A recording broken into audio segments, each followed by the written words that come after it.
Hey everyone, my name is Mike Vaughn. I'm a writer for Geek Vibes Nation, and I'm also the author of The Ultimate Guide to Strange Cinema.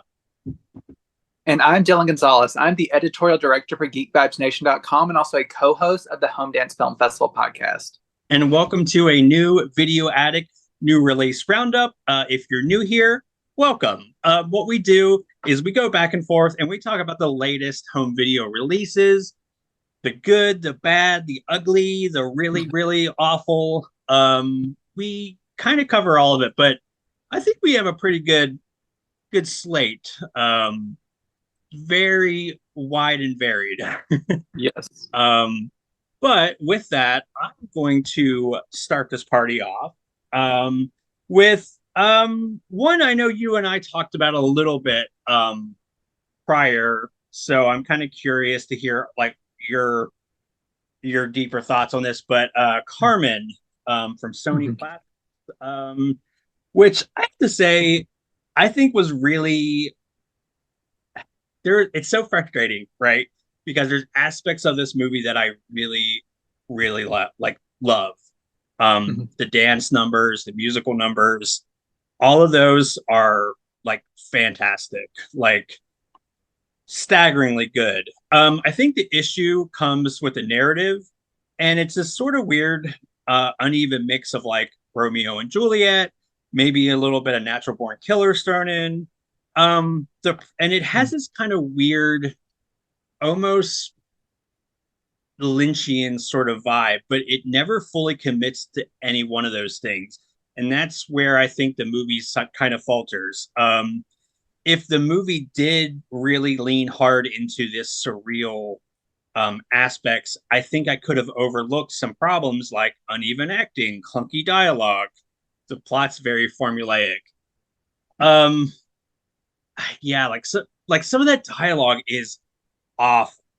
Like it was so on the nose. But again, if you're really committing to this sort of surreal, almost like otherworldly sort of vibe, I think you can kind of get away with a little bit more than when you're trying to sort of ground it in somewhat reality. I know you've seen this. You told me a little bit prior to what you thought, but what do you think of this movie? Yeah, I do like the movie. I especially like the main performers, like of course the recent Oscar nominee Paul Mescal. He's great in his lead role, and Melissa Barrera, who I've loved for several years, ever since I first discovered her on Vita, and then she broke through with like In the Heights and the Scream movies. So I really love that she's like getting more opportunities like this to show her range. I think this is slightly a case of maybe style over substance. I really love the musical numbers, and I haven't ever experienced the original opera this is based on, so I don't know how this works with feat of adaptation. From what I gathered from the special features, it seemed like the creative team went to great lengths to come up with new music and like really try to kind of transform this story that's been adapted many times. But it sometimes does feel kind of more like an avant-garde music video rather than like a fully fleshed out film. But overall, it worked for me more than it didn't. There are some narrative hiccups here and there, like I said, some clunky dialogue where it's just like, oh, this isn't firing like on all cylinders to make it a must watch.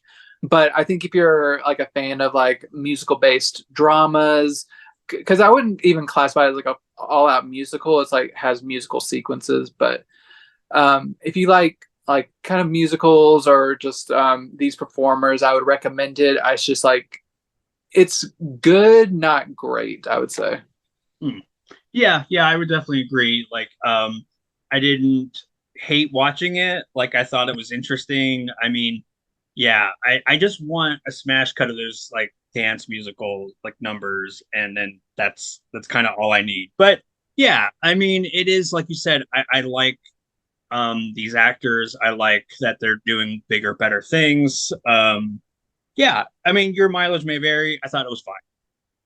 Yeah. Yeah, it was one I was really excited to check out, and I'm glad it did finally get a Blu-ray release. And I think the Blu-ray release is pretty good. Like I said, I watched all the special features because I reviewed it for the site, and there's a lot of good stuff in there. There's some pretty like decently linked Mhm. special features in there. So there's like 5 or 6 featurettes included in that. Yeah, and it also looks great. I mean, it's a very visually sumptuous movie, so I think like I'm glad that it's on Blu-ray. And you know, sometimes we get stuff dumped on DVD, which is fine, but I appreciate the fact that Sony like stepped up their game and released this on Blu-ray. And as you mentioned, there's some really nice featurettes the back there. So yeah, interesting movie. If I would think like if you really like musicals and like musical dramas, like you said, you would probably want to check this out. Yeah, absolutely. And speaking of musicals, are you ready for a musical action comedy? I am starting out with a bang from Shout Factory. It is the new release of Team America World Police, Yeah. uh, which I this is one I watched in theaters when I was a teenager, and I had the original DVD, the unrated DVD. Um, and I watched it a couple of times, but it had been a while since I'd seen this. Probably 15 years since I've seen this movie, so it I was curious to see how it hold up. And now Shout Factory was releasing this Blu-ray, which this was released previously on Blu-ray by Warner Brothers, I believe, through Paramount, their deal with Paramount. And I think that was only the theatrical cut. So I think this might be the high definition debut on disc for Team America for the unrated cut. But revisiting this film as a film, it for those who don't know, it's from the creators of South Park, and it's like just like a crazy send up of like jingoistic action movies, like I said, from the creators of South Park. And this comes shortly after the fallout of 9/11 and like kind of the hysteria around patriotism and all that. So it's kind of the South Park take on that kind of like jingoistic patriotic rhetoric and how it's portrayed in like media. So this movie is very funny. I laugh out loud a lot, and it is also very cringeworthy and intentionally so. It's like very problematic. It's very like at the time it was also problematic, but even I think sometimes even in different ways it's problematic. But that's a lot of the point. Most of the time, it's just some of the things they are kind of referencing or saying. It is these characters saying things that are just so offensive or just so out of bounds that you're just like, what? Okay. So it's like almost like a hit in the face. Sometimes you're like, oh yeah, I don't hear anyone speak like this these days, except for of course the South Park guys. Like it would make sense for them to kind of criticize kind of that language, especially at the time this was coming out. But there's like very thinly drawn like Middle Eastern villains. There's like the patriotic music and the just like the cheesy dialogue. All of it is in here, and it's just like all done by marionettes, all done by puppets, and it's it's a lot of fun. It's not quite as funny as I found it back when I was a teenager, but I still did laugh quite a bit. And there was so much that I was like kind of ingrained in my memory, like even just like particular lines like "Hey, terrorists, terrorize this." I was like kind of mouthing along with it whenever like the woman was saying this. But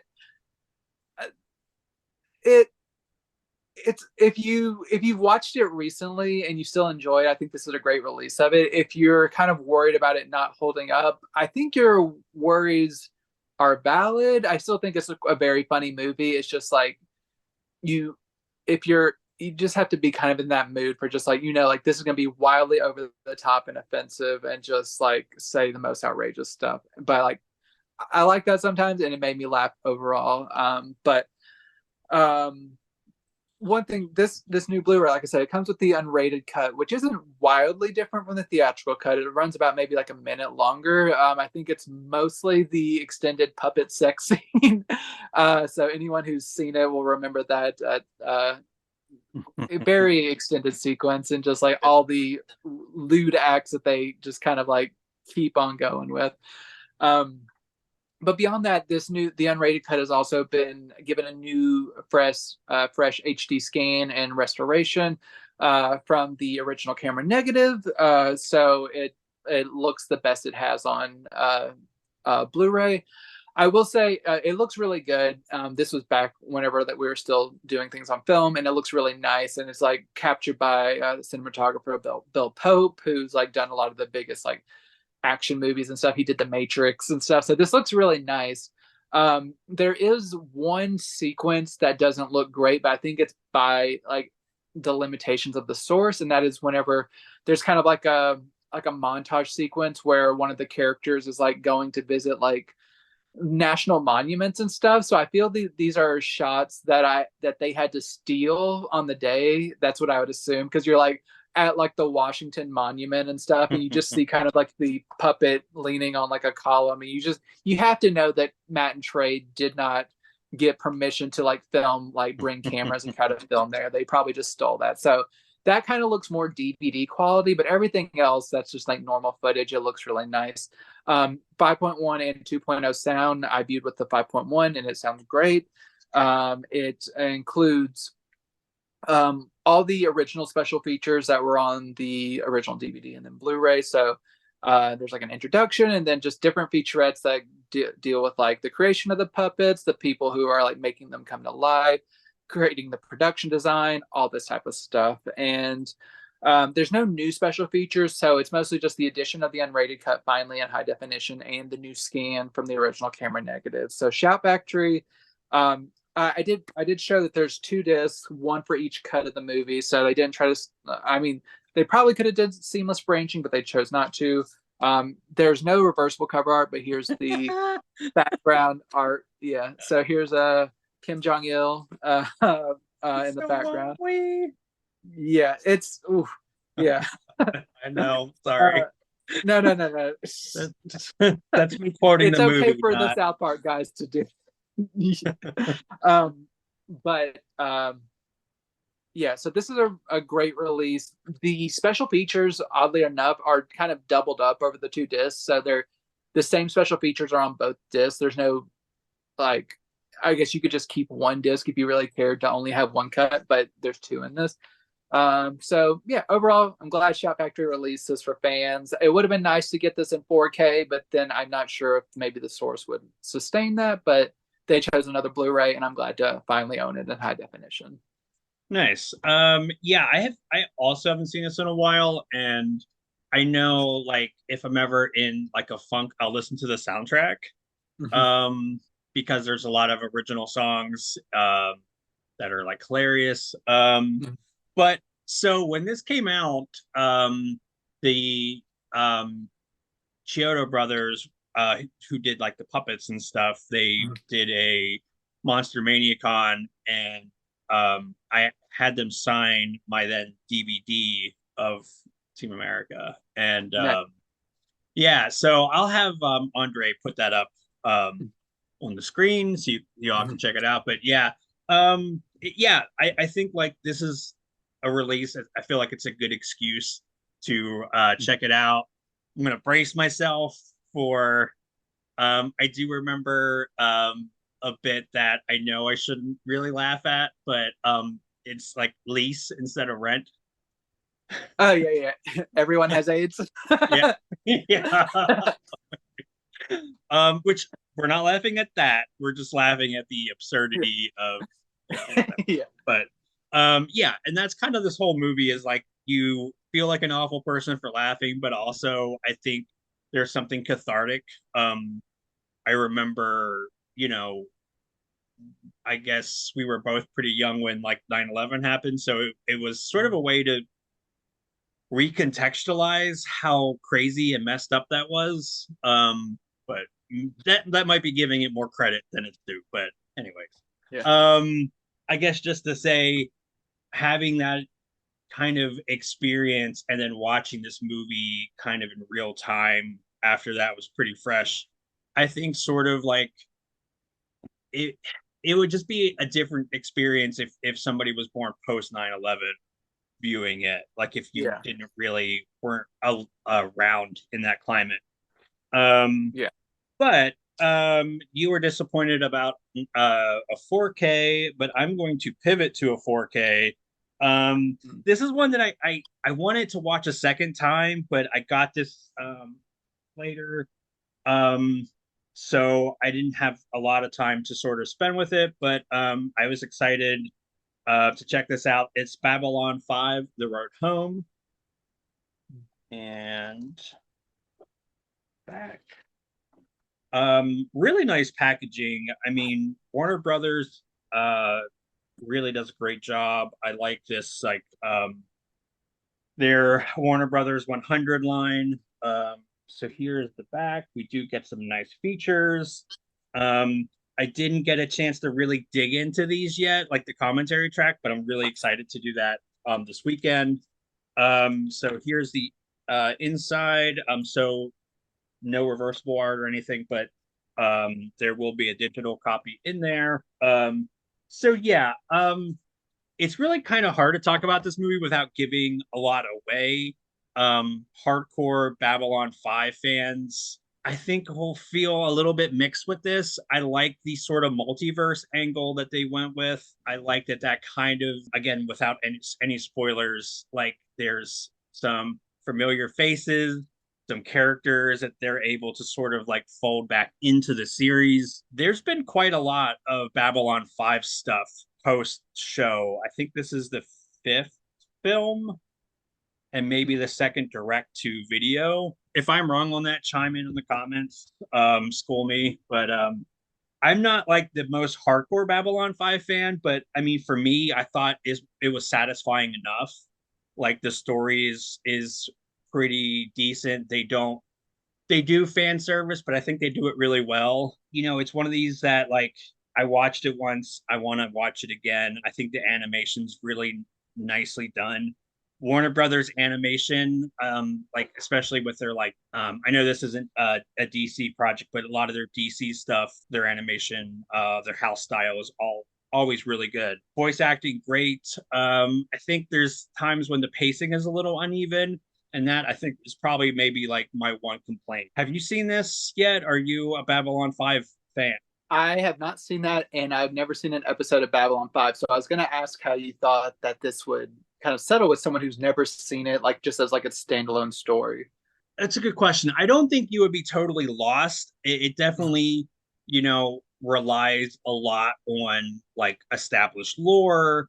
And again, especially with like certain characters that they bring back or certain like storylines that they're kind of folding in. So, yes and no. I think like you would still find it pretty serviceable to just jump in right there. I don't know if it would be the best place to kind of start, but it's fine. I think like there's probably like I can also try to find like a recap video for y'all if you want me to put that in the description to give a little primer on because like I said, there's so much stuff and I'm not the most hardcore fan, and even I had to sort of re-familiarize myself with some of the like storyline and lore and stuff. But I think like it's overall it's still pretty fun, even if you're not really like a big Babylon 5 fan. So yeah, I think Warner Brothers did a really good job. It looks great. The animation is really crisp and clean, and I love seeing that stuff in 4K. Um, they do a lot of that stuff with like the DC animated stuff, and yes, I love it. Keep that coming. I appreciate the fact that they do put their animation stuff out in 4K largely. So yes, more of that, please. Yes, and I do know for people like me who've never seen Babylon 5, they that Warner is also going to be releasing the complete series on Blu-ray this Mhm. December. So maybe this would be good to like pick up now and then what get like maybe wait to watch it, get that series, binge through however like 100 episodes, and then watch this movie and have a nice like something to look forward to at the end of the series. Yeah, and I think right now it's at like $100 to pre-order, but like that'll go down. And I can also include pre-order to that in the description as well. Awesome. Yes. My next title is something completely different. It is an old school Paramount movie from 1970. This is On a Clear Day You Can See Forever with Barbara Streisand and I'll just say Bez Montand. I'm probably butchering this Frenchman's name, but it is what it is. So this comes from, it's a musical comedy from director Vincent Minnelli. who's done like a lot of the most famous, like Meet Me in St. Louis and everything, and had like he was married to Judy Garland and directed her in a bunch of movies and everything. So now we have a musical comedy with Barbara Streisand, and this is also based on a stage musical. This was an adaptation, and while it is not her most acclaimed movie or most well-known movie, like stuff like Funny Girl, this is a pretty decent movie. It has kind of a complicated plot, and I'll try to briefly touch on it, but I don't want to like go into every facet of it. Basically, Barbara Streisand plays a young 22-year-old woman who she is getting. I think she's either hoping to get engaged or newly engaged to this guy who's kind of upper crust, kind of doesn't treat her super well, but just kind of like has like an air of superiority, and she's trying to like fit into his world, and she's like a 5-pack a day smoker, and she's trying to kick the habit. So she like goes to visit this psychotherapist who like while he is lecturing, and he ends up like putting her in kind of like a state of hypnosis to kick her smoking habit. But in the process of like visiting him, and like she visits him several times, she starts kind of unlocking this like past life that she had back in like the 1700s, I believe, 1800s, when she was like a noble woman who had been wronged and all this stuff. So it's like kind of, this woman is also clairvoyant. It's kind of like there's like vaguely supernatural stuff where she can kind of like know when things are going to happen.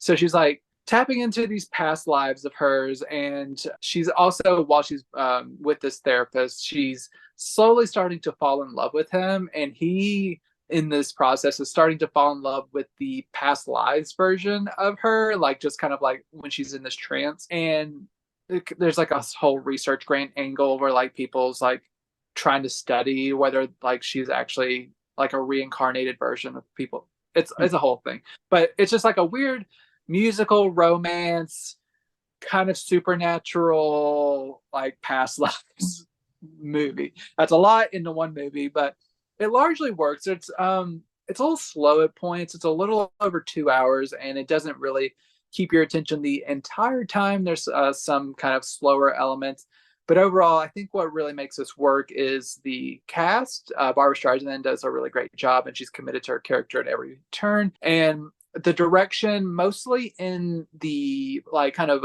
flashbacks, for lack of a better word, of the past lives, because mostly it stays in this one period. There's kind of other kind of periods that are kind of explored as well. And this one really seems when Minnelli seems to come alive, because he did a lot of period pieces whenever he was directing like these musicals and just like these lavish kind of numbers. And he brings that excitement to the time period. In this film, the modern day is a little bit more dull, for lack of a better word, like stylistically. Just it's kind of like late 1960s, early 1970s decor. It's not very inventive framing, but then whenever he's more in the past, that's really when he seems to come alive.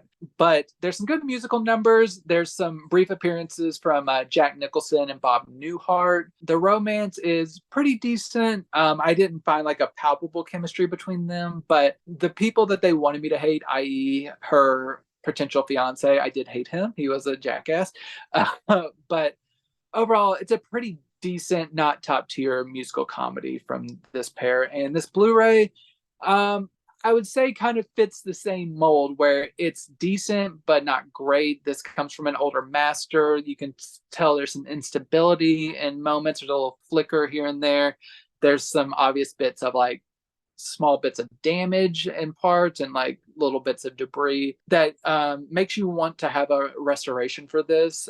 There's a 5.1 DTS soundtrack and a restored lossy mono track, 2.0 mono track, which I'm not sure why they just didn't do both of them in lossless audio, but they give you 2 audio tracks. No special features. And this also looks a little bit more rough because there's a lot of optical transitions in this. And anyone who's familiar with kind of older films know that whenever like there would be optical transitions, that's when the film would kind of like, not degrading quality, not like actual film degradation, but just like the mending of the 2 elements just kind of had like a half step down in quality. And there's a lot of those in this movie. So it can make for an inconsistent viewing experience.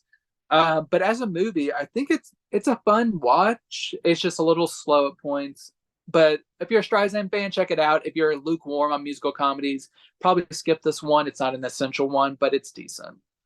That does sound really interesting, especially when there's like cameos from like Jack Nicholson, who was probably pretty young at this Mhm. point, right? Like, Yeah. He, um, he he has a boyish look, like 20 something. Yeah. yeah, that's kind of crazy to think about. Like, it's always like weird seeing him in like really in like Corman movies from the 60s. But yeah, I have never seen a single Barbra Streisand. Outside of like the Meet the Fockers, I'm not sure if I have. Oh, wait. So Okay, yeah, I guess I did. I seen that. So, that but the like, classic Streisand, no, I yeah. don't think I've seen many of those. All right. Well, I mean, hey, if we have a lot of Streisand fans and y'all chime in and want us to do like a Streisand festival thing, I'm down.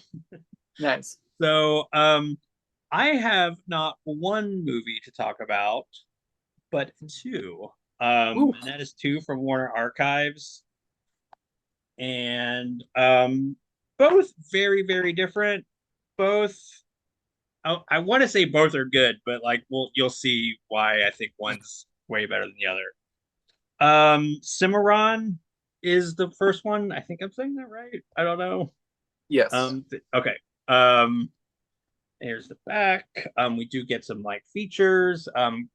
I always like the classic cartoons and the shorts that they sort of pepper in here sometimes. But yeah, so this movie has a complicated history. It's definitely, and if you've seen it, like you'll know what I'm talking about. But it was a movie that at the time was very critically acclaimed, and everybody loved it. And now it's very problematic. Um, it's a lot. Yeah. So just as a disclaimer, trigger warning: there is a lot of racist stereotyping, and there is a really I found it super disturbing. I'm trying to think about how to say this without spoiling anything, but there is a young African American character that has a really disturbing fate. I will just say it's a barrier that, like, if you can get over that, that's cool. It's like I'm not.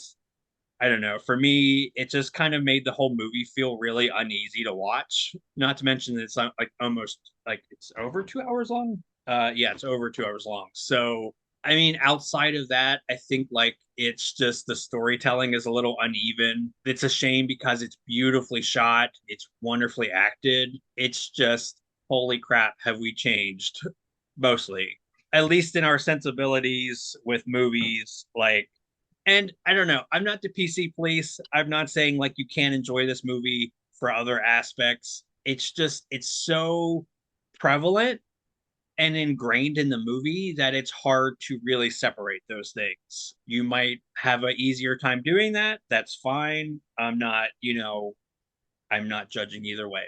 I just didn't think it was a good movie, even outside of its really horrible sort of like, I mean, not only just stereotype, but like caricatures at this point. I want to balance that out though with something lighter, something nicer, and that is Dewberry was a lady. And yes, this was I did these movies back to back. Um so that was wild. But this was like a nice palate cleanser. Um, so this is a red skeleton. My gosh, um, red skeleton. Am I saying that right? It's one of those things Just when go you with it. Just okay. go with it. Yeah, we can cut all that. But anyways, yeah. You And know, Andre's gonna cut none of this, so you're just gonna look foolish, just being like, "We're gonna cut all of this," and they're that's gonna be like, "No, we're not doing anything." we're leaving it in. That's fine. You know what? It's fine. Um, so Lucy is, of course, in this, and this is a beautiful Technicolor film. So I always love seeing like Lucy in all her red-headed glory. Um, I I have to say I kind of wasn't feeling this movie at the beginning. It is a little slow. it always is kind of wild how it feels like padding when you have these like long performances.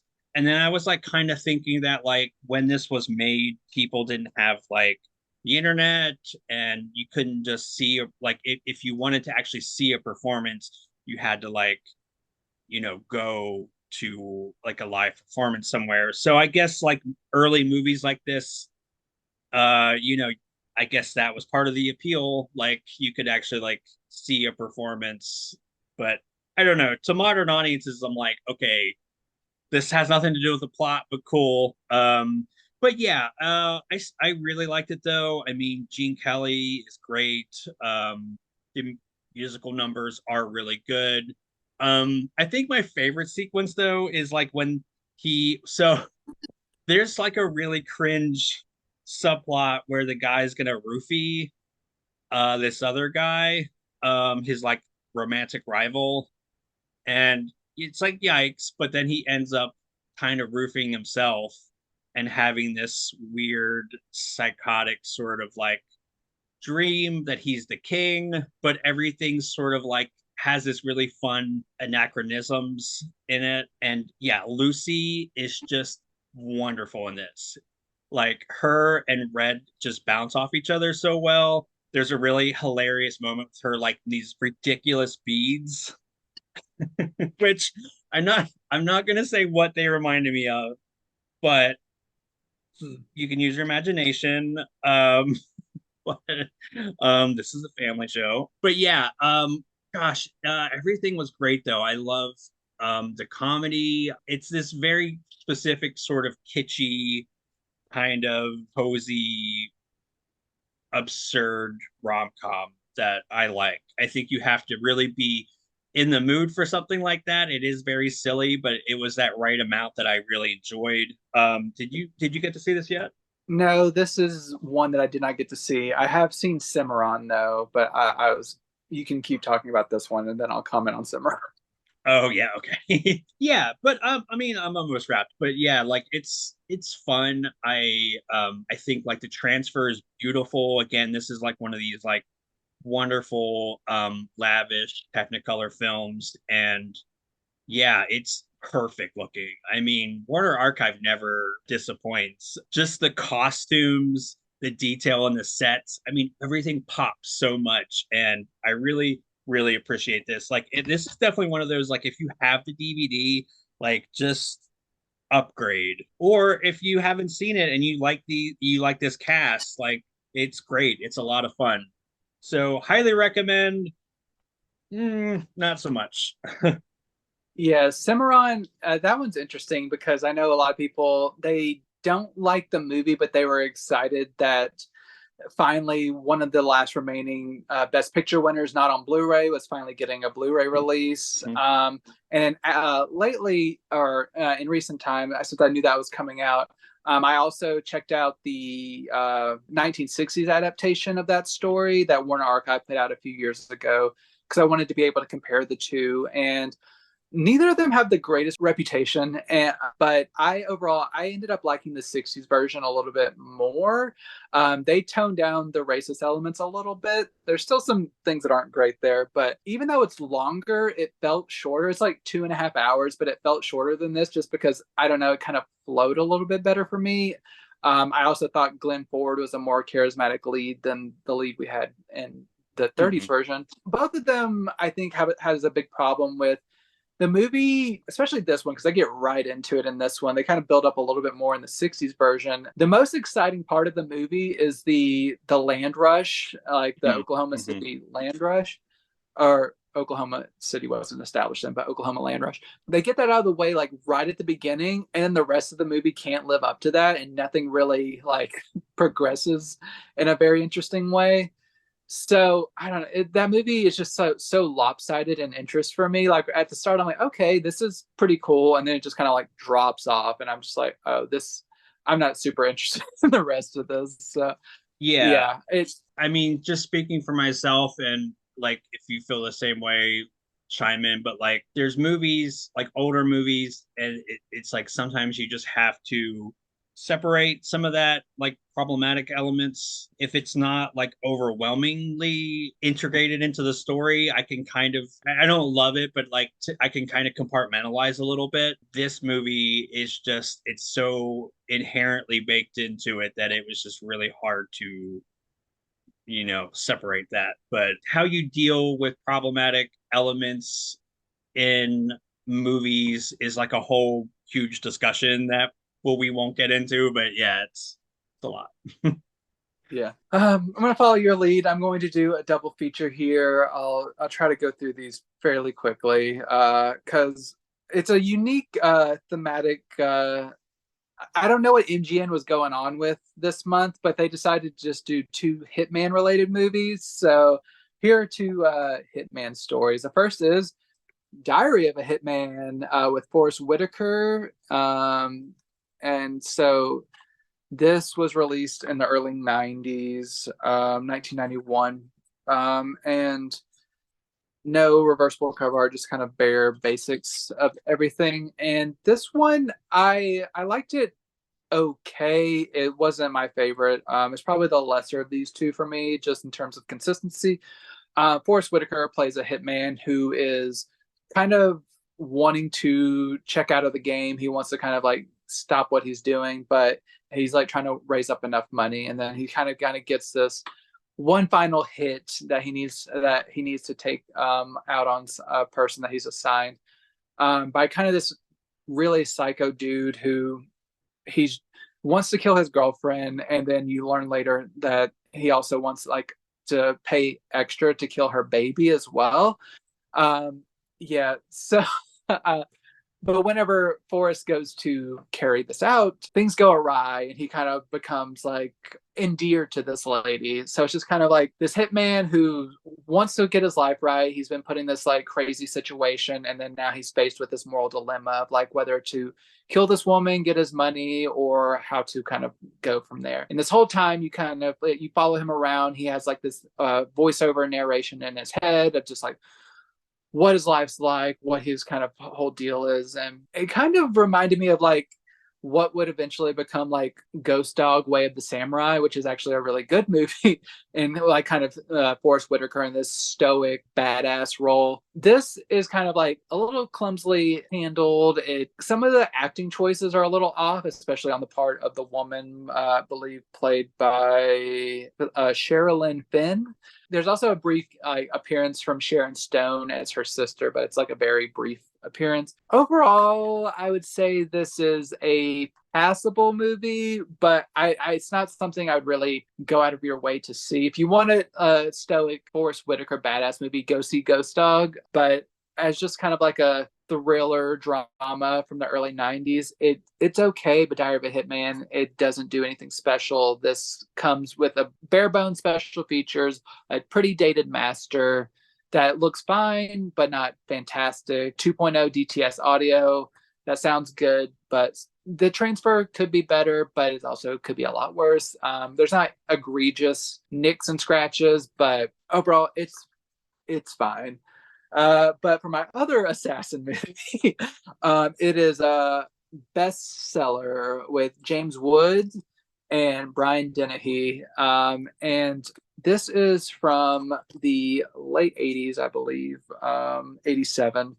And this one is Brian Dennehy. He plays a ex-cop who turned bestseller, who at the beginning of the movie you see him, he was a part of like this Nixon era kind of break-in that where like a bunch of his fellow officers got killed, and he was like one of the lone survivors, and he wrote a book about it, and he became like a huge bestseller. But it's been a while since he's put out this book, and he's expected to write a new book, but he's experiencing writer's block. Around this time, he meets this mysterious man played by James Woods, who ends up saving his life at one point and then coming back around and telling him he wants him to tell his life story. And that life story is that he is a hitman who has been carrying out hits for like this corporation for like a long time, and he kind of wants to like tell his story. But of course, Dennehy doesn't believe him. He thinks he's kind of a crazy person, but then they go on kind of a quest to have Woods' character prove like his story and kind of like get everything for this potential next book for him in line. So it's kind of like a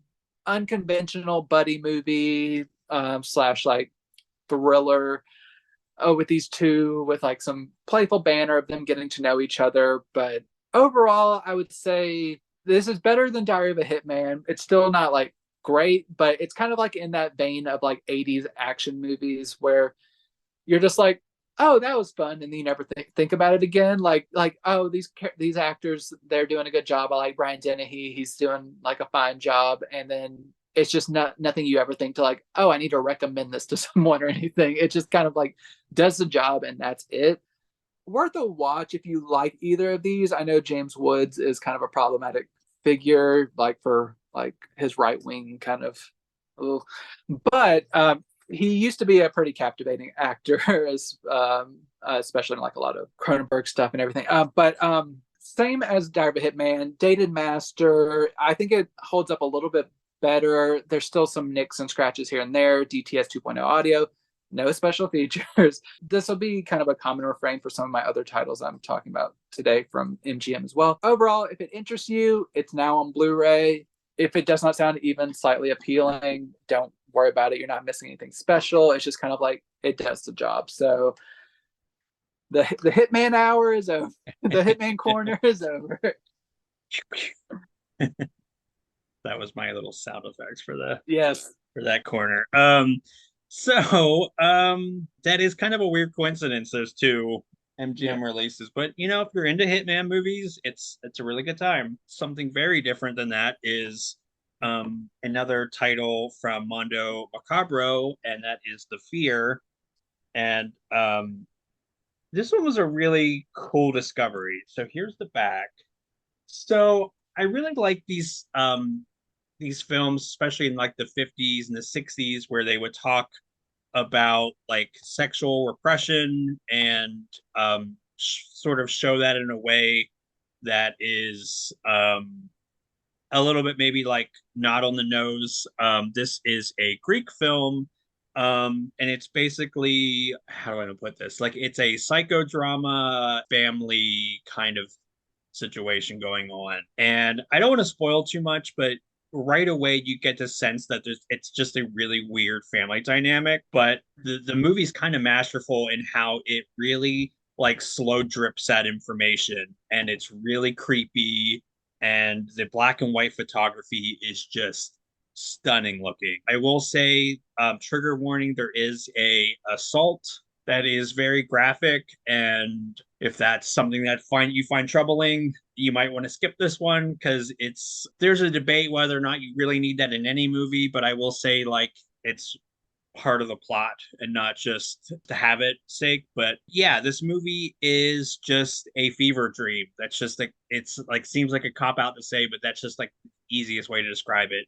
It has a traditional narrative structure, but everything just feels off. Everything feels just slightly unnerving, especially when you get into like what's really going on with his family. Again, I like how they sort of lead you to this slowly and not just sort of hit you over the head with it.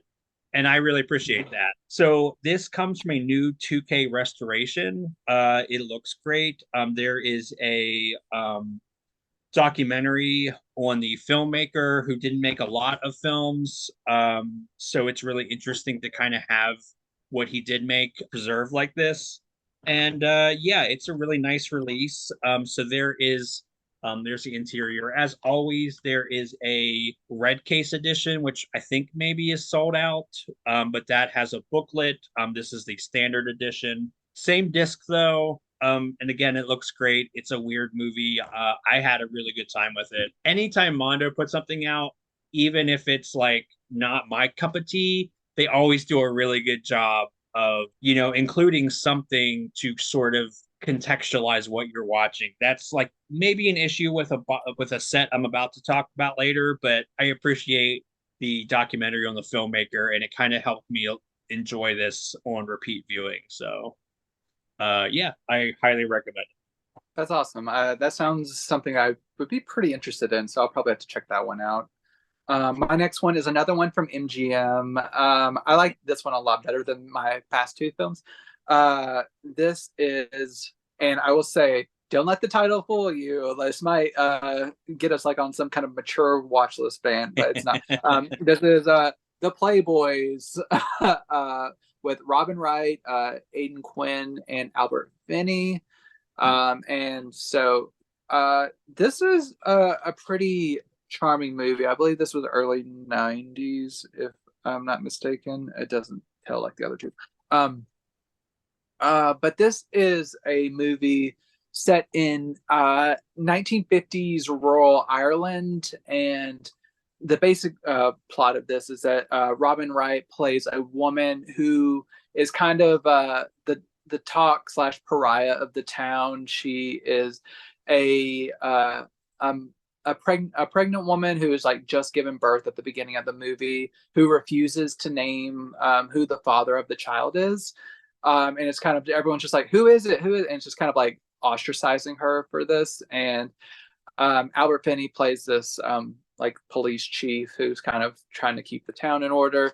And then everyone's lives are upended whenever the Playboys, which is like a theater troupe, comes into town, led by Aidan Quinn, comes in to kind of like stir up all this like community drama. And the Robin Wright character, starts to like have feelings for the Aidan Quinn character, and this kind of like sets off this whole like fit of jealousy with the Albert Finney character, who's like really infatuated with the Robin Wright character. And so it's just like a little small town chamber drama of just like all this like secrets and lies and jealousies and all kinds of stuff like within this kind of like some romance, and just like showcasing like how like the misogynistic nature of just like these little communities, how it can breed misogyny, all this kind of stuff. So I really enjoyed this movie. I think it's fairly entertaining, maybe a touch too long, but not too much. I think all the performances are really great. I think Albert Finney is especially really good in his role, but he's always fantastic. But he just does a really good job of balancing a stern seriousness with like kind of like occasional like unhinged mania slash just like maliciousness. I think I found the narrative like kind of evolution of the story. There's some interesting developments that I really appreciated. The cinematography is really great. There's the beautiful Irish countryside is really captured very well and is rendered well on this disc.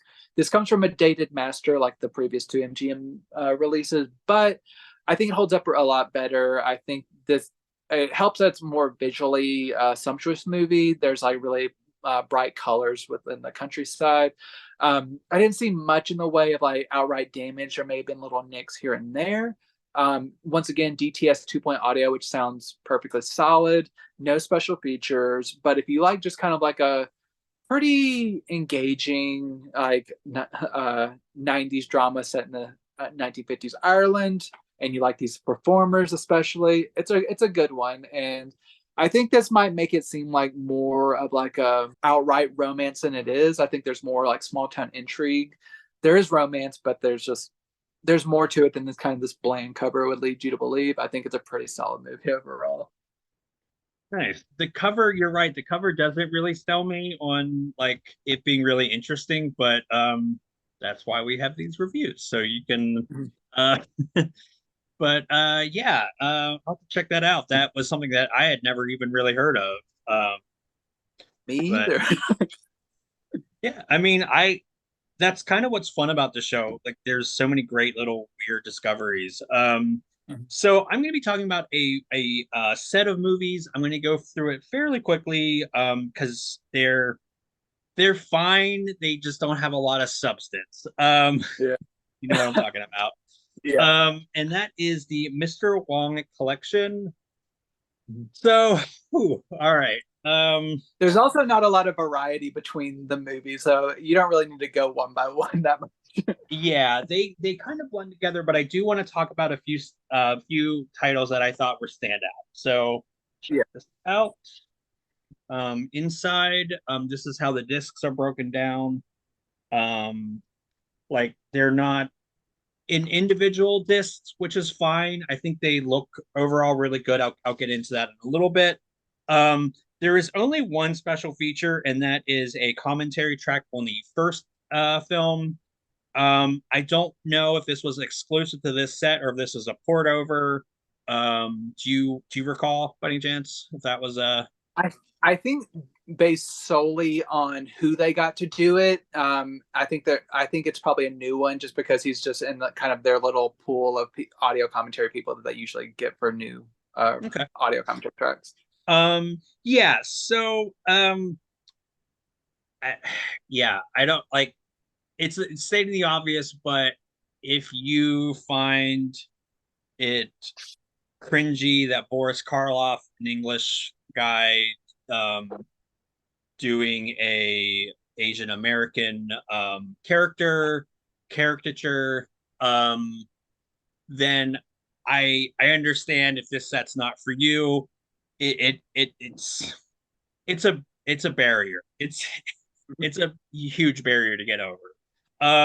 So I try to separate myself from that and just, take them as they are. I will say it's a little distracting when, like, all right. So I appreciate the fact that Boris Karloff does not do like a broken English sort of dialect. It is interesting that it's hearing his voice in this character. It takes a while to get used to. But all that out of the way. How are the movies themselves? They're fine. Like you said, they sort of blend together. Um, I will say I thought the mystery of Mr. Wong was maybe my favorite, and I'll tell you why. So I like the overall mystery. I think there's a lot of really great misdirections. I also liked I also love when actors are like it's like a play within the movie, where they're acting things out, and you have these actors that are presumably like good actors, but then they're like playing bad actors, in this little play lit thing that they're doing. So I always find that kind of humorous, how they pull that off. And it's one of those that I think like that's sort of the charm of them. I do also like how there's like characters that carry on throughout the entire series. Not only just Karloff's Mr. Wong, there's a plucky female journalist, and I'm sorry I'm blanking on her character name, but she runs throughout the series, and I like her character. I like how like no nonsense she is. There's a lot of dated elements with that. Also, these are from the 30s and the 40s, so take that for what it is. Yeah, so I wish this would have a documentary or maybe more commentary tracks or something, that would give us more context behind this character, some of these more problematic elements. That's something that they kind of dance around in the commentary track, but I think they try to sort of like get on with it and just solely focus on the movie, which is fine. But yeah, it's definitely it's kind of yikes. But um, if you can get over that, they're fine. They're like I said, that was like the mystery of Mr. Wong was like the only really like standout. I mean, I thought Mr. Wong, the first one, was pretty entertaining as well. I like this sort of industrialist, sort of like capitalistic sort of storyline that they had going on, which for like the like 38, were we still in the depression in 38, or it was like in that sort of Yeah. general time. Um, so yeah, so that was kind Big of history buffs over here. like furiously like I don't know, but I mean it's like in that sort of in the 30s. I'm in the right decade. Yeah. I was kind of thinking like World War II got us out of the depression, but anyways, so yeah, fine. I think like they generally all look really good. There definitely are some films that look a little better than others, but you are going to get that when you have various film qualities. I think like overall they look really good though. I mean, if you've only seen like these on VHS, DVD, these are certainly a step up, I would imagine. So yeah, it's a good set. I like that they're all curated. I mean, if you're a Karloff fan and you're a completist and you kind of want everything that he's in, like this is really good. If you're a fan of the series, that's obviously great because they're all together. It's just, yeah, your mileage may vary on that. It's just depends on your taste. Yeah, that one, I kind of felt similarly, even though it's slightly different, to whenever I reviewed the Fu Manchu set last year, I believe, which I believe that was an actual Asian lead, but still had a lot of the racist caricature. I think that had more like actual caricature stuff in it than this one. This just had the more problematic thing of it being Boris Karloff. So Yeah. either, I don't know, maybe find a balance between the two. Just have an Asian character who is not a caricature Yeah. played by an Asian person. Oh, what an idea. um, if you will indulge me, I want to do another double feature because I watch a lot of similar movies, and then it just happened. We're now entering the documentary corner, music edition, all music edition. Welcome. So it goes. Go go go go go go go go go go go go go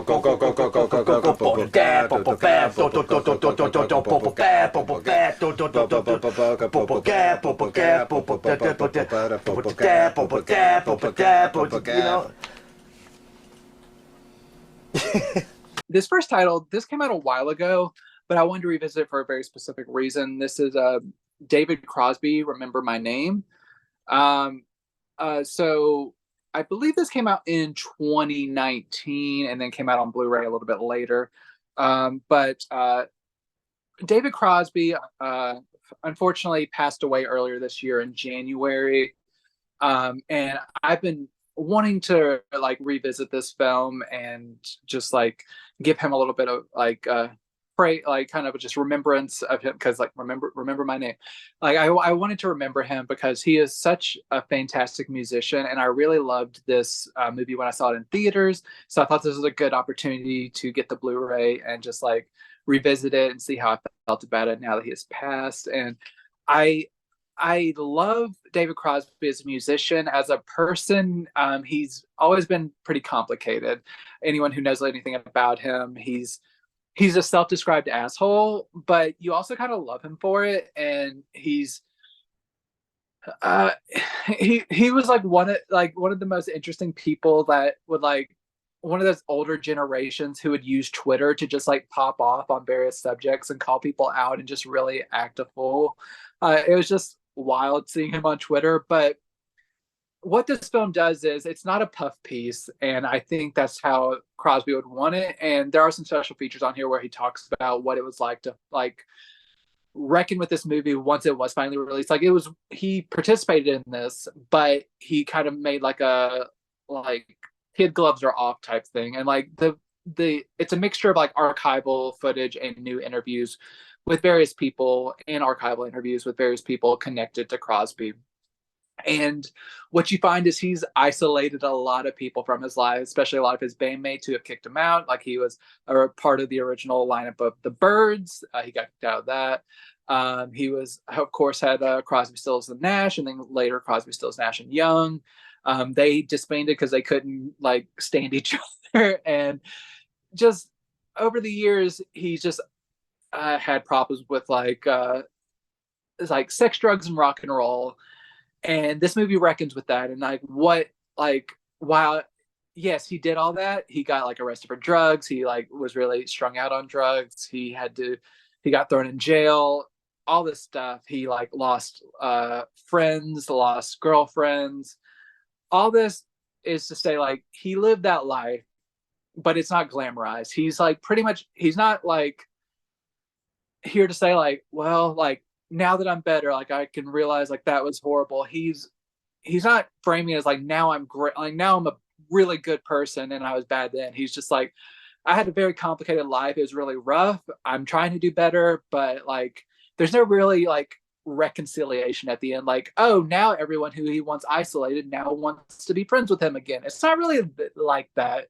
But it's a really fascinating portrait of his life, and I really, really like it. It's one of my favorite documentaries from the year it was released, and it's now that he's gone, like I listened to some of his songs. They've always like made me emotional, especially from the debut Crosby, Stills, and Nash album, "Helplessly Hoping." I love that song so much; it makes me tear up. But I he was a complicated person, but I'm sad he's gone. And I think if you want to kind of like immerse yourself in him, this is a really quintessential documentary. This Blu-ray is fantastic. Some of the footage, of course, is from archival sources, so it's not going to be like pristine, but everything is like the best version it can be. Looks really great in high definition, sounds great in high definition or in HD with the DTS 5.1. Overall, really well-rounded package. There's a Q&A that runs 27 minutes, hosted by director Cameron Crowe. He did not direct this, but he is a producer on the movie. So it's like a Q&A at a screening. There's also another 18 minutes of deleted scenes, some more additional extended interviews and trailers and stuff. So overall, really solid release. Even if you've seen it before, I think there's a lot of really good special features on here that are worth seeking out. My other one, this isn't for any particular reason. This is just a newer movie from last year that I was finally catching up on, and that is Jazz Fest, a New Orleans story, which I talked about the US Festival last week and kind of my hangups on that title and how I didn't really like the structure of it, just kind of with like musical performances and interviews and stuff. This one does it much better. It is more in line with something like Summer of Soul. I would say it's probably not as like seamless as Summer of Soul, but it is a really great portrait of this particular festival, which is obviously in New Orleans. It's been going since I believe the 70s, because what like you learn about the history of this festival, and like you hear in like in the 1960s they wanted to do this festival in New Orleans, but they couldn't get it done because of the Jim Crow laws, and how like even like one of the festival founders, like he was in an interracial marriage, so that was like illegal and all of this stuff. So like finally got to the 70s and they could start this, and it's really just a rich exploration of this festival, what it means for the community, and how it kind of brings people together.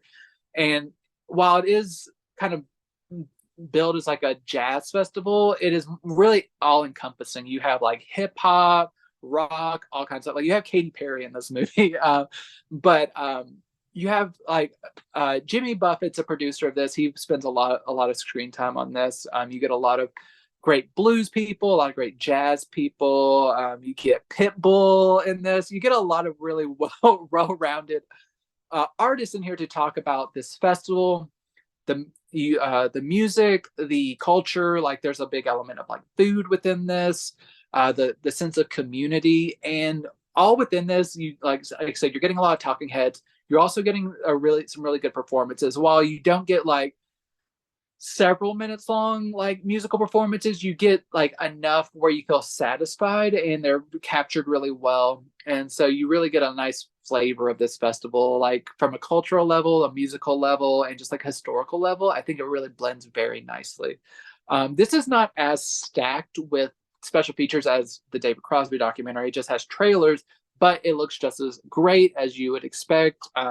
Similar thing with archival footage. Sometimes it would be a little bit iffy, but overall, it's the best version that is available whenever this was created. It sounds really great, which you want with a music documentary.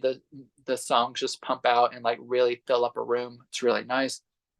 So if you're a music documentary fan, this is like less isolating than just like purely David Crosby. This is just like celebrating this culture, and just like it's both informative from a historical perspective and just entertaining as a music doc. So Jazz Fest, a New Orleans story, really worthwhile if you're a music fan.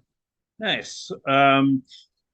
Yeah, I know you're a music buff, and those are two really great titles that I will definitely like put on my mounting list of like music docs that I need to get into.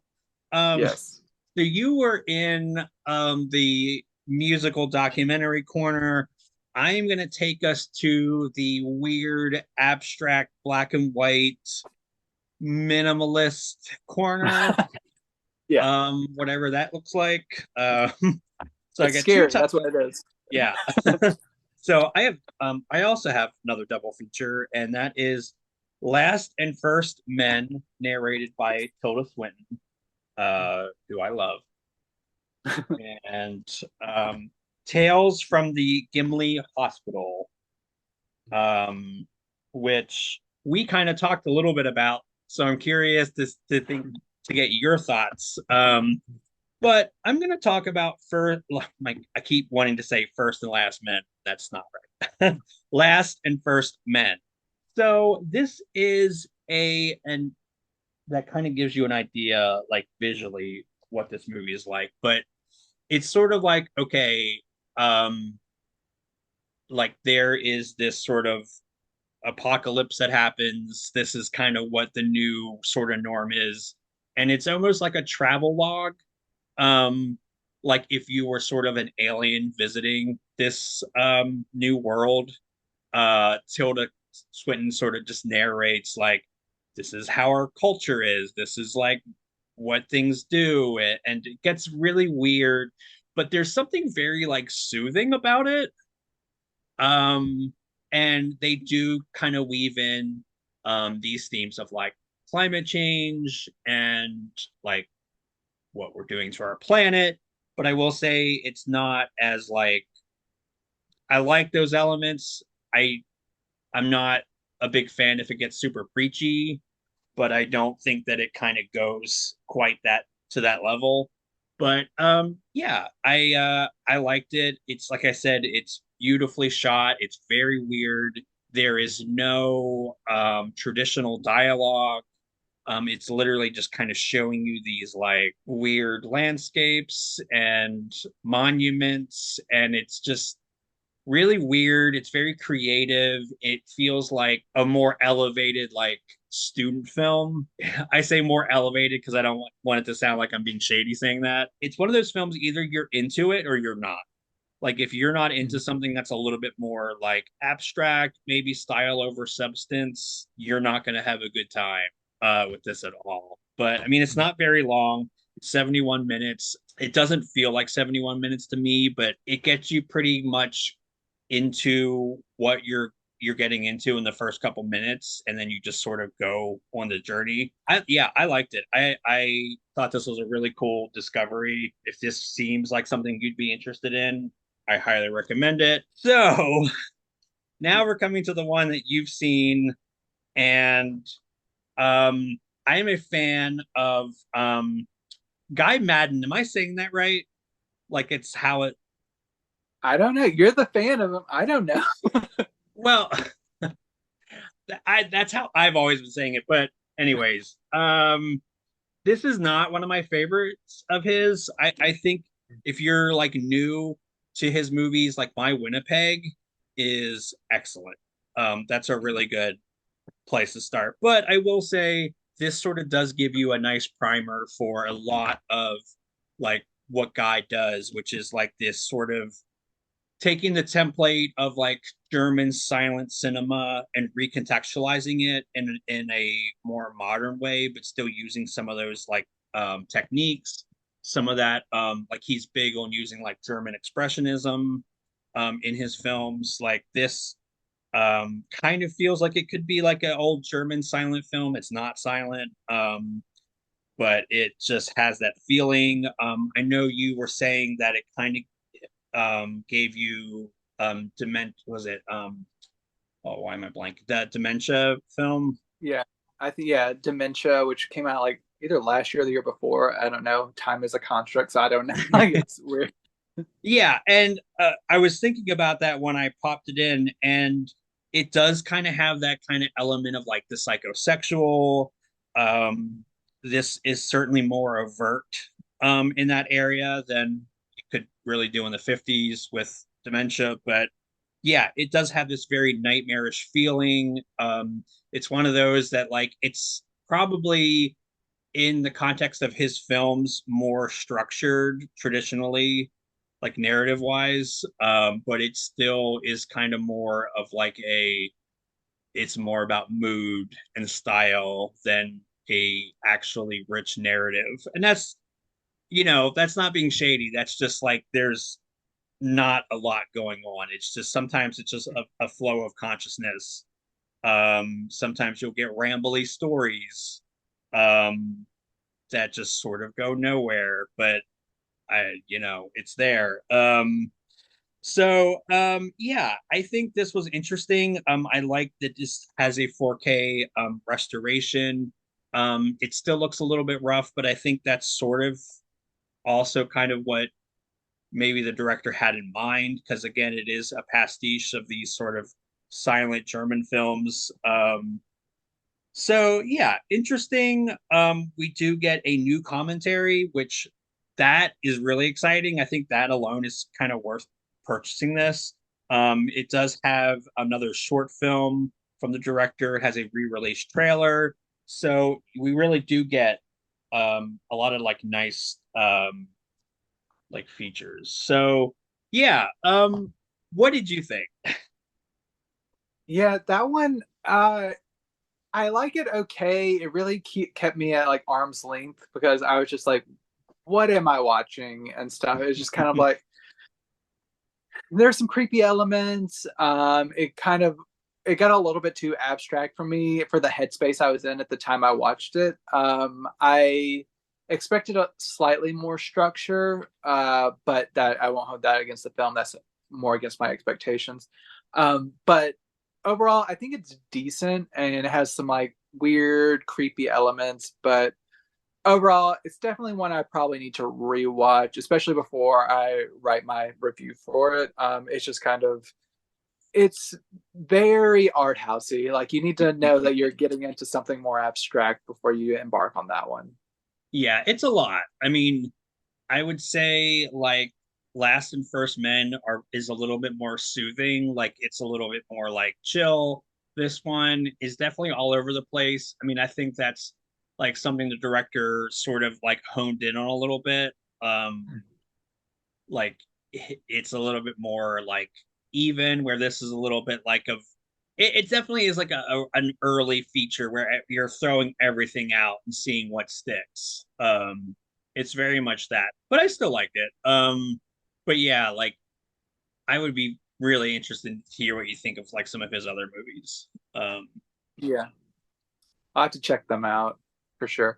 I did want to make a note about Last and First Men. I haven't watched that one yet, but I did want to note I'm 98% positive that's a directorial effort from Johan Johansson, who is or unfortunately was a very promising composer who like he was probably in his 40s. He died a few years back, tragically young, but he did some really incredible, like some of the most like incredible film scores of like the last couple of decades. That was kind of his transition into directing. I think that he made before his passing. But I'm glad that it's finally released because I had heard about it a while ago and I wasn't sure if I would ever get to see it, especially since it's a little bit on the shorter side. I wasn't sure if anyone would pick it up. So I'm glad Kino did pick that up so we could, like, people who did want to see what him going from composing to directing would look like got a chance to do so. So I'm really excited to check that one out. Yeah, no, that's really interesting. I did not realize that. Now I need to sort of like I mean, like what would you say his most famous score was? Or I like knew you were going to ask me, but I was like, I don't want to miss it. Like, while I'm talking about my next title, look him up. But he's done some really amazing scores. I can't think of it right now. I know he's been multi-Academy Award nominated. I know that for sure. And so look it up. I'm going to dig into my next title, and then we can get back to Johan Johansson. Okay. But my next title is from Showtime. It is me indulging in another short-lived Showtime series, even though it did get a second life. I'll talk about that in a second. This is American Rust season 1, which debuted, I believe, 2 years ago. This is 9 episodes on 3 discs. These are burn discs. So if your player doesn't work well with burn discs, take note of that. But it has been released on Blu-ray, and I haven't checked, but once again, I'm pretty sure this is another series that Showtime has taken off their platform, like with like Paramount Plus and stuff, because they've just removed a lot of their back catalog, and you can pretty much only get it through physical media or maybe digitally buying it. But I love physical media, so I'm glad it is here. So this series, it's very promising. It stars Jeff Daniels and Maura Tierney and Bill Camp, who I love. It doesn't quite live up to its promise, but overall, I think it's a really interesting story that kind of like, it starts off slow, but it kind of builds. It's kind of along kind of that almost Mayor of Easttown type vibe, where someone has died at the beginning. There's some mystery surrounding this death about who actually committed it, and there's like fingers pointed in various directions. And then Jeff Daniels plays a cop. The person who's been killed was also a cop, and Jeff Daniels plays a cop who is investigating. And you kind of like learn what his kind of role in the community and with this individual was, and kind of, it's a town full of like hidden secrets, which all the best like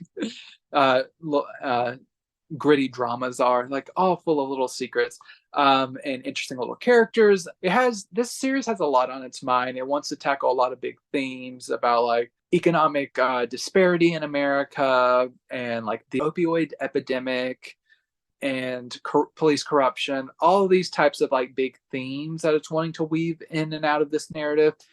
And I think it bites off a little bit more than it can chew. It really takes its time, and I think it really tests the audience's patience. But then whenever you get to the end, you are left on a note where you're like, oh shit, I really want to know what's happening, which really sucked because Showtime did cancel this, but it has been revived by Freevee. Which is like the Amazon Prime, or the free Amazon service that has recently like come into like the zeitgeist. People are loving Freevee. It has not debuted yet. I think they have filmed the second season. They were supposed to wrap it earlier this year. I'm not sure if they made it right before the strike or not. So that should be coming probably sometime in the next year or so. We'll see. But it left me on a place where I'm really interested to see where all like this chaotic ending leads us. I think Jeff Daniels does a really great job. I think there are some issues with dialogue seeming a little bit high-minded a little bit, but overall I think it's worth a watch. I think you just have to give it a little bit of time, and if it's not for you, I don't blame you, because it seems like a lesser version of like other prestige shows that you might find on like HBO or something, or like Netflix, but it's decent. Good, not great. American Rust. I think if you like the actors, especially like Jeff Daniels, it's pretty good. It didn't completely blow me away like I wanted it to. Yeah, that is one that I've heard of, but yeah, never really got into. And as you said it's not streaming now. You can only get it on if you want to see it. Correct. And it looks really nice on Blu-ray. It's good high definition quality, 5.1 sound. It does include some subtitles if you need them, and there are no special features otherwise. But if you just want the show and want to make sure you own it, it's been put out on Blu-ray, which is pretty cool. I saved my final title. I saved the best for last. This one, like, I'm surprised that my mailbox just didn't explode with how much awesome this was. And that is Bruce Lee's Enter the Dragon on 4K. This includes the theatrical and a special edition director's cut. Here's the back. Here's the interior. There is a digital code that comes with that. Mine isn't in there, but yours will have one if you buy this. But yeah, I'm not gonna like talk about this movie a lot, because to say that this is one of the most influential action movies is probably an understatement. It really is amazing. I hadn't seen this in a little while, so revisiting it was a lot of fun. It is a amazing mixture of martial arts, espionage, James Bond like thriller, even some blaxploitation thrown in there. it's a little bit of a mixture of things, but it's so well directed and it's so concise. It's able to sort of juggle all these different elements and it still feel really coherent and entertaining. Bruce Lee, I believe this was his last film, maybe, or among his last.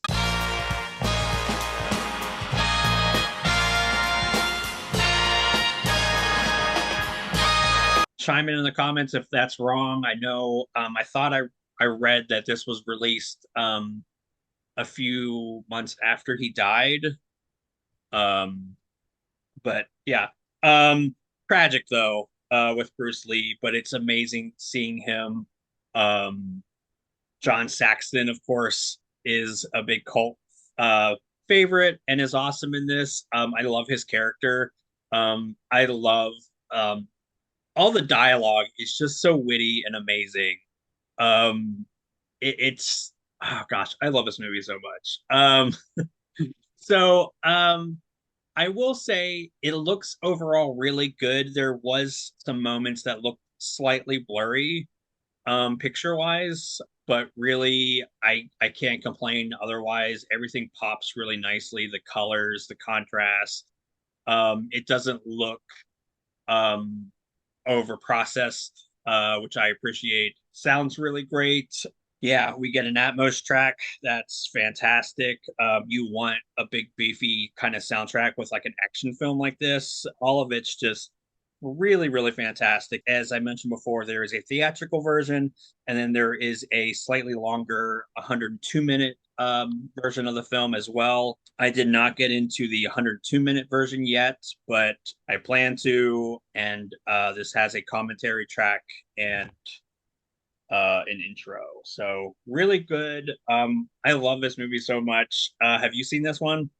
I haven't watched the new 4K. It's been a while since I've seen it. I was really looking forward to that. I just picked up the Arrow Video Bruce Lee 4K box set from overseas, so I think that's all. Like that one only includes a Blu-ray because I guess because of rights issues. So now with both of these releases, I'll have all of them on 4K. So I'm very excited to check those out. Nice. So you will be well thoroughly like Bruce Lee coming up here. Yeah, absolutely. And then I kind of wish I could find more like it's like there's a whole like Bruce Lee exploitation sort of genre where it's like his name was Bruce Lee, but it's spelled differently.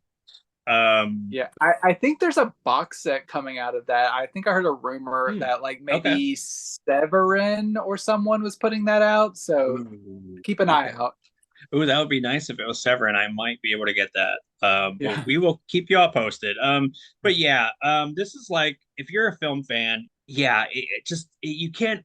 I don't feel like you can just state enough how just brilliant and influential this film is. I love that Warner Brothers put it out beautifully. It looks beautiful. Just features. I could have used a documentary or something, but like I'm just being greedy. This is a really excellent release. Yeah, that's great. I was looking up some stuff. I will say you were right. This was his final completed film, and it was released 1 month after his death. It premiered 1 month after his death.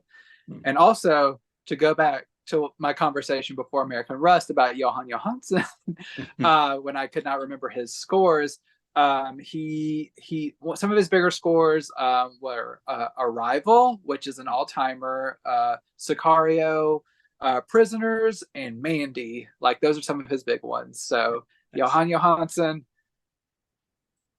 I'm so sad that he passed away. So that's a huge loss, but I'm glad that his directorial effort came out, which actually weirdly segues into my last one in an interesting way, because this is unusual directorial efforts. This is directed by Tommy Lee Jones and starring Tommy Lee Jones. This is The Three Burials of Melquiades Estrada from Sony Pictures Classics. I had viewed this when I was my teenage years, whenever it came out. I believe this was maybe a 2005 movie. But I haven't seen it since then, and I was interested to revisit it. Now I saw it was on Blu-ray, because especially because my wife has been in kind of a neo-Western mood. And she was like, I want something kind of along the lines of like Hell or High Water. And I was like, oh, I think maybe this will kind of get you there.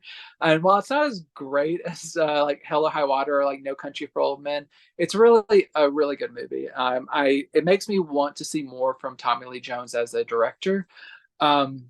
This is it's told in an interesting way. It's about at the beginning of the film, the body of a Mexican man is found in the desert, and you come to learn his name is Melquiades Estrada, and he was a worker for and friends with the Tommy Lee Jones character. But the circumstances surrounding his death are a little bit mysterious because he has been shot. But Tommy Lee Jones' character, he is adamant that he was not involved in any kind of illegal activity or any like thing that what should have gotten him shot. But this is right on kind of the like right near the border, so there's like border control, like people around all the time.